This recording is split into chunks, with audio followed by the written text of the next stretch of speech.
YouTube channel Saraswati commerce academy. तो friends, आज हम करने वाले हैं company accounts issue of shares, यानी कि हमारा सेकंड पार्ट का जो हम फर्स्ट चैप्टर करने वाले हैं आज। और उसके अंदर हमने काफी सारे टॉपिक जो अपनी पिछली वीडियो में कवर कर चुके हैं हम। तो आज का जो हमारा टॉपिक है वो क्या है कि difference between preference shares and equity shares, या हम कह सकते हैं कि distinction between preference shares and equity shares.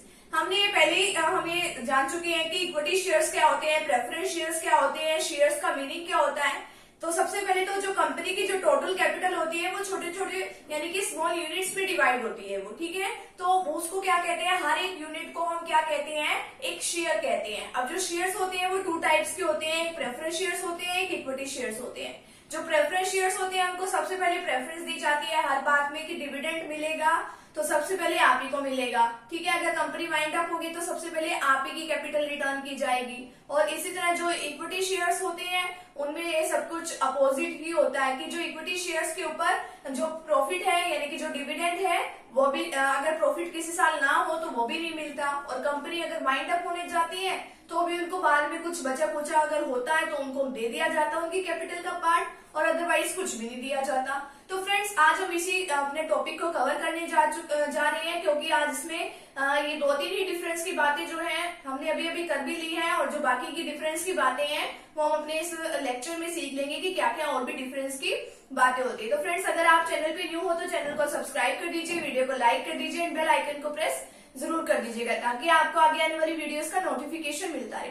तो अब देखते हैं कि इसके अंदर क्या क्या डिफरेंसेस की बातें होती हैं। तो इसमें preference shares and equity shares दिया हुआ है। तो रेट ऑफ डिविडेंड इसका फर्स्ट जो है डिफरेंस का पॉइंट है। तो जैसा कि मैंने बताया, प्रेफरेंस शेयर्स है, इनके ऊपर जो डिविडेंड की रेट है यानी कि जो डिविडेंड पे किया जाता है उनके ऊपर फिक्स्ड रेट से पे किया जाता है। Preference shares are paid dividend at a fixed rate, कि जो प्रेफरेंस शेयर्स के ऊपर जितना भी डिविडेंड पे किया जाता है। बात आती है कि डिविडेंड क्या होता है। जैसे हम कहीं पर भी पैसा इन्वेस्ट करते हैं तो हमें उसके ऊपर क्या मिलता है, इंटरेस्ट मिलता है। तो उसी तरीके से जो शेयर्स होते हैं, अगर हम कहीं से किसी कंपनी के शेयर खरीदते हैं तो उनके ऊपर वो अगर जितना भी प्रॉफिट उनको होता है उसमें से वो सभी मेंबर्स को क्या देते हैं, डिविडेंड के रूप में वो देते हैं। तो इसके ऊपर जो रेट है डिविडेंड की प्रेफरेंस शेयर्स के ऊपर वो क्या होती है, फिक्स्ड होती है, ठीक है। यानी कि फिक्स का मतलब कि इतना तो पार्ट जो है आपको प्रॉफिट में से डिविडेंड का मिलेगा ही मिलेगा, ठीक है। और अगर नहीं भी मिलेगा तो नेक्स्ट ईयर मिल जाएगा। और जो इक्विटी शेयर्स होते हैं, the rate of dividend on equity shares is not fixed. इसके ऊपर जो डिविडेंड की रेट होती है वो फिक्स नहीं होती। किसी साल प्रॉफिट होता है तो दे दिया जाता, नहीं होता तो दिया भी नहीं जाता। एरियर्स ऑफ डिविडेंड, एरियर्स का मतलब की है बकाया। अगर डिविडेंड अगर पिछले साल नहीं दिया हो तो क्या किया जाता है, if dividend is not paid on this shares in any year, कि अगर डिविडेंड किसी साल ना दिया गया, द एरियर्स ऑफ डिविडेंड में एक्यूमुलेट। तो जितना भी एरियर होता है, जैसे कि जो बकाया होता रहता है वो एक्यूमुलेट यानी कि इकट्ठा होता रहता है। यानी कि डिविडेंड मिलता जरूर है, चाहे वो कभी मिले, चाहे वो नेक्स्ट ईयर मिले, यानी कि वो एक्यूमुलेट होता रहता है, इकट्ठा होता रहता है। नेक्स्ट है इक्विटी शेयर्स में, in case of equity shares dividend can not accumulate. इसमें डिविडेंड जो है वो एक्यूमुलेट नहीं होता, वो इकट्ठा डिविडेंड नहीं होता। किसी साल प्रॉफिट हुआ तो डिविडेंड उन्होंने दे दिया, अगर नहीं हुआ तो वो डिविडेंड कुछ भी नहीं देंगे, ना ही वो इकट्ठा होगा। नेक्स्ट है preferential right as to the payment of dividend.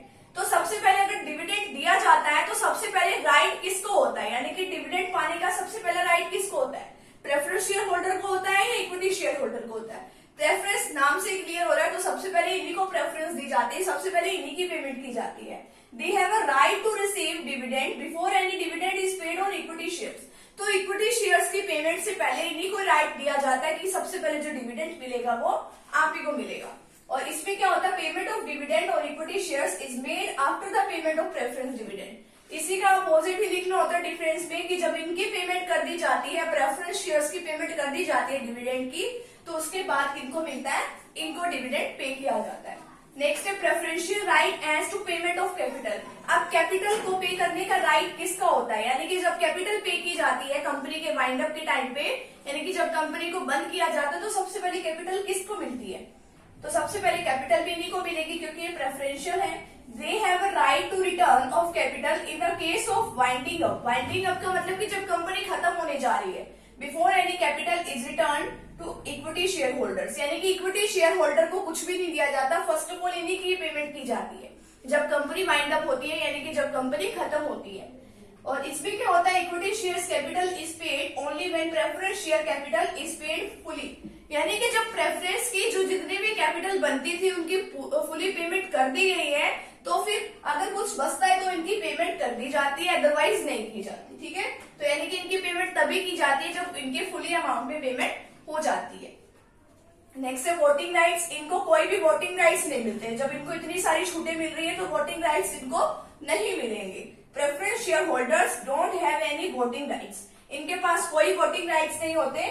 और equity shareholder enjoy voting rights, इनके पास वोटिंग राइट्स होते हैं। लास्ट पॉइंट है right to participate in management, कि क्या इनको मैनेजमेंट में पार्टिसिपेट करने का राइट है? नहीं, इनको वो भी राइट नहीं होता। They don't have a right to participate in management of the company, इनको कोई राइट नहीं है कंपनी की मैनेजमेंट में पार्टिसिपेट करने का। और इनको they have fully right to participate in management of company, और इनको फुली राइट होता है। तो इस तरीके से आज हमने डिफरेंस के जितने भी पॉइंट्स थे हमारे जो DK गोयल की बुक में दिए हैं, आज हमने उन सभी को कवर कर लिया है।